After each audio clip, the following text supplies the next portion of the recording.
A very good morning to all of you. Thank you for watching our morning bulletin. On behind me, international media, I'm Suzanne Shinali, bringing you the latest local news. Now, the trade war is off, at least for now, but that is of limited solace. And even if the next deadline somehow comes and goes without a resumption of hostilities, it's not clear whether Canadians will again be able to view the United States as a reliable friend or a predictable ally. In a last-minute turn of events, U.S. President Donald Trump's planned tariffs on Canadian goods have been delayed by at least 30 days. The announcement came following talks between Prime Minister Justin Trudeau and President Trump yesterday. In a joint statement, both leaders confirmed that the tariffs set to target Canadian imports with a 25% charge, along with 10% on energy, will be put on hold while negotiations continue. Prime Minister Justin Trudeau emphasized that this delay provides both countries with more time to avoid a full-blown trade conflict. Canada, in turn, has outlined new border security measures, including a $1.3 billion investment to enhance border protection. The plan includes deploying additional personnel, drones, surveillance equipment, and even helicopters. Trudeau announced that 10,000 frontline workers will be focused on securing the northern border. Additionally, Canada is now committed to listing drug cartels as terrorist organizations and appointing a dedicated fentanyl czar. Trudeau also confirmed that a new intelligence directive on organized crime and fentanyl will be backed with a $200 million investment. He highlighted that Canada could ensure constant surveillance of the border with 24/7 monitoring. The Prime Minister also announced the creation of a cross-border strike force to combat organized crime, money laundering, and the fentanyl crisis. President Trump took to Truth Social to confirm the news, stating that Canada had agreed to secure the northern border, which has led to a pause in the planned tariffs for 30 days. He expressed hope that this time will allow both nations to work on a final economic deal. Earlier today, a similar deal was reached with Mexico, where the U.S. also agreed to delay tariffs for 1 month in exchange for increased border security efforts. Public Safety Minister David McGuinty credited Canada's continued diplomatic efforts for breaking through in Washington and securing the crucial delay. He remains optimistic that this delay will give both sides the opportunity to come to a more permanent resolution. This reprieve comes just hours before the tariffs were set to take effect, offering Canadian business a significant sigh of relief. Both nations now have more time to negotiate the future of trade relations between the U.S. and Canada. So stay tuned for further updates as this story continues to develop. Today, two of Ontario's main party leaders are making campaign stops in the nation's capital after Canada secured a 30-day reprieve from U.S. tariff threats that dominated early election decisions.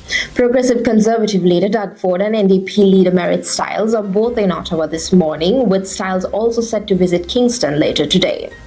Meanwhile, Liberal leader Bonnie Crombie is making an announcement on tax cuts in Brampton before heading to Toronto Metropolitan University for another event. Today, all three leaders laid out their plans to counter the looming 25% tariffs on Canadian goods before U.S. President Donald Trump agreed to delay the decision for at least a month, easing fears of an immediate trade war. Elsewhere, Green Party leader Mike Schreiner is keeping his focus on housing. He'll be canvassing in Bracebridge before attending a local campaign launch in Huntsville. All of this comes as Ontario gears up for a snap election set to take place on the 27th of February, triggered by Doug Ford just last week. With a historic trade war on pause, Conservative leader Poilievre is renewing calls for Parliament to resume sitting. Prime Minister Justin Trudeau announced Monday that U.S. President Donald Trump will delay imposing tariffs on Canada for at least 30 days after Canada made updates to its border security measures. Poilievre expressed relief over the tariff delay but stressed that more needs to be done. This is not a time to sit back, that we must urgently work to strengthen Canada's economy and do everything that we can to ensure these tariffs are never brought in, Poilievre said. Parliament is prorogued until the 24th of March, while the Liberal Party holds its leadership convention on March 9th. Poilievre argued the House of Commons should reconvene to address the tariff issue and put Canada's interests first. At a news conference, Poilievre also proposed stationing Canadian soldiers at the border, using troops, helicopters, and surveillance to enhance the security. He also advocated for hiring 2,000 additional Canada Border Service Agency agents and expanding their powers along the entire border. Poilievre's remarks followed Mexico's announcement to deploy 10,000 National Guard troops to its border, which helped delay tariffs there. On a lighter news now, big news for Tim Hortons fans as the beloved Roll Up to Win contest is returning to its roots. Starting the 24th of February, the cafe chain will bring back its iconic hot beverage cups with rims that you can roll up to reveal prices. Tim Hortons Chief Marketing Officer Hope Baguzzi explained that after last year's contest, feedback from customers indicated that they are missing the tactile experience of rolling up the rim. Quote, "We heard that people really loved the game, but we were missing the cup," she said. So we decided to bring it back in some form. The promotion, which began in 1986, was moved to a completely digital format in 2020 due to health concerns during the COVID-19 pandemic. Now, with health measures in place, Tim Hortons has found a way to bring back the physical cup, allowing customers to roll up the rim once again. However, for safety, winners will show their winning cups to staff before dropping them in a box. While hot beverage cups will feature the rollable rims, there will still be a digital component to the contest. Customers can earn digital rolls with selected purchases, including the hot and cold beverages, breakfast items, and even when bringing a reusable cup. The contest will run until the 23rd of March, offering two prize pools, one digital and one physical, giving customers the chance to win vacations, vehicles, gift cards, and of course, coffee and donuts. Tim Hortons says that if the physical cups are well received, they could consider bringing them back in future contests. Going into international news now, Sri Lanka celebrates the 77th National Independence Day themed Let's Join the National Renaissance in Colombo today. The main ceremony commenced at the Independence Square under the patronage of President Anurukumara Dissanayake and Prime Minister Dr. Harini Amarasuriya. The festivities were organized to be held at a minimal cost this time, while the Independence Day parade, the main event of the celebration, saw a 40% reduction in military personnel participation compared to the previous year. Only 3 Sri Lankan Air Force aircrafts participated in this year's parade, while the march consisted solely of foot soldiers, with no armored vehicles included. Additionally, a Sri Lankan Navy ship performed the traditional 25-gun salute to the nation. Accordingly, this year's military parade consisted of 1,873 personnel, a reduction of 1,511 members compared to last year. Speaking at the official ceremony held at Independence Square in Colombo, President Anurukumara Dissanayake emphasized that this year's celebrations are about looking to the future rather than dwelling on the past. In his address, the president highlighted the collective aspiration of Sri Lankans both in North and South to build a modern and united nation. He stressed that independence is more than just a historical milestone, but a continuing journey towards economic, social, and cultural freedom. President Dissanayake understood the importance of economic independence, urging a collective national effort to navigate global challenges without compromising Sri Lanka's sovereignty. He also shared his vision for a progressive and respected Sri Lanka, stating that the nation's future should be one of all citizens can take pride in. He called on Sri Lankans to seize this moment in history, saying, quote, "We have no justifiable reason to let this valuable opportunity slip away," end quote.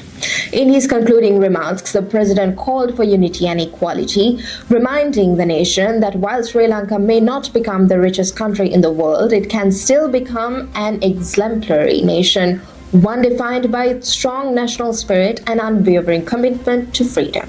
Today, U.S. Secretary of State Marco Rubio congratulated the people of Sri Lanka on behalf of the United States, marking the nation's 77 years of independence. In an official statement, Secretary Rubio emphasized the strong partnership between Sri Lanka and the United States, highlighting decades of people-to-people ties and shared democratic values. He also expressed optimism about the year ahead, noting that both nations look forward to increasing trade and investment while strengthening security cooperation to promote stability in the Indo-Pacific region. Meanwhile, U.S. Ambassador to Sri Lanka, Julie Chung, echoed the message on social media, posting on X, stating that we join Secretary Rubio in congratulating the people of Sri Lanka on 77 years of independence and reaffirm the United States' commitment to addressing our shared challenges and promoting a free, open, and secure Indo-Pacific region. As Sri Lanka celebrates this milestone, international partners continue to express their support for the nation's future. Sri Lanka mourns the loss of two of its most esteemed business leaders, Deshamanya Harry Jayawardena and Deshamanya Ken Balendra, whose contributions have left an indelible mark on the nation's corporate landscape.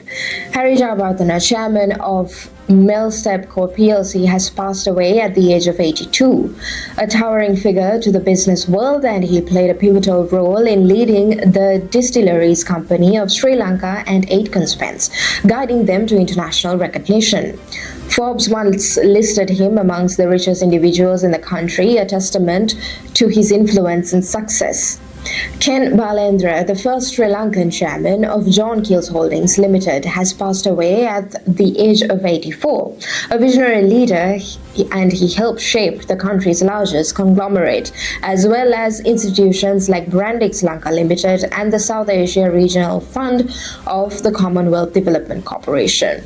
Their leadership vision and contributions to Sri Lanka's economy will be remembered for generations to come. May they rest in peace. Coming back to extreme weather updates in Canada, an Arctic outflow setup will continue to cause significant straight effect snow along the BC coast, particularly on Vancouver Island into Tuesday. This weather event is expected to cause further travel disruptions, including potential road closures and school cancellations.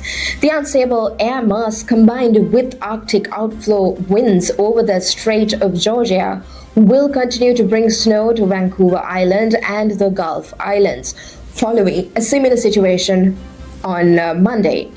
While snowfall in the lower mainland will start to wind down on Tuesday, the Arctic air will remain to keep temperatures well below seasonal values throughout the week. Make sure to stay updated on the weather alerts and road conditions before venturing out. Meanwhile, southeastern Ontario started the week with a mix of rain and frozen precipitation, and more messy winter weather is expected in the days ahead. By Wednesday night, there's a chance of freezing rain and ice, though there is still some uncertainty about the exact track and totals. Southern Ontario is in the middle of the pattern change this month, with a battle between Arctic air and warm air from south. This setup will create an active storm track, potentially bringing in more US-based system throughout the week. Stay alert and be prepared for more winter weather as conditions evolve. And finally, ending the morning bulletin with the weather report for today in Mississauga and the GTA. And here's your weather update for the 4th of February 2025. So today will be a very cold day, with temperatures starting at a frigid minus 11 degrees Celsius in the morning and only reaching a high of minus 2 degrees Celsius by the afternoon. It will be mostly cloudy throughout the day, but no significant precipitation is expected. With the wind chill, it will feel even colder, so make sure to bundle up with layers if you plan to be outside.